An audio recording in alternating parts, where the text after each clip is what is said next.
All right, Dr. Brett here. I'm going to show you guys a quick little thing on gait. We were just laughing in the office about the amount of people that actually, when you watch them walk, they have kind of a duck walk that they do. They got their feet all turned out and their hips are all rolled one way. It's probably not quite as strange as this, but it's similar.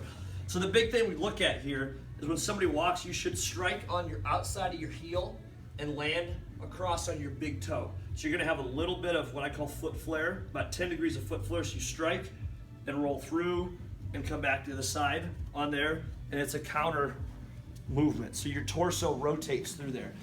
A lot of people we see knee problems, ankle problems, foot problems, hip flexor stuff, things like that. When you watch them walk, you see one side looks good, like we just talked about heel to toe, and the other side, they're like this. They've got 30 degrees, 40 degrees of flare to their foot. When that happens, now all of a sudden, the ankle bows, the knee buckles, the hip rolls. So when you have that, now all of a sudden you start stressing the soft tissue, your structure starts to go goofy with it, and so on and so forth. So the question becomes chicken or the egg.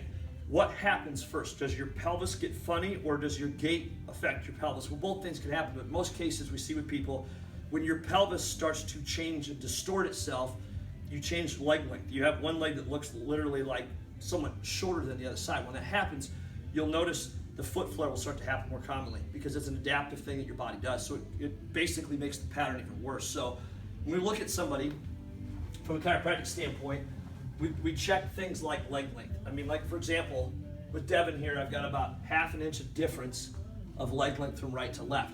And I can even look at like wear on the shoes, for example, this side versus this side. This side, his good side, I would consider, has that heel strike, then he rolls off into there. Whereas this side, he has a lot more weight bearing further back in his foot than he does on this side of it. So things like that give us an idea. But now all of a sudden, when I look at this, that tells me what's going on up here. So from a chiropractic standpoint, we can work on correcting not only the positioning aspect of this, because there's a lot to that, but more importantly, the movement aspect. When the movement of your pelvis gets better, it affects not only your pelvis and your spine, but your hip, your knee, your ankle, your foot, and all the mechanics go through it. So that's what we do when people come in here is we evaluate, okay, my knee hurts. Well, nothing happened to your knee. What's going on? It's probably a mechanical issue. We always start with the pelvis, the foundation of stuff that affects things both structurally as well as neurologically from that point down as well as back up. So hopefully that teaches you guys a little bit. Hopefully you don't walk like a duck. If you do, or if your friends walk like a duck, get in here. Talk to you soon.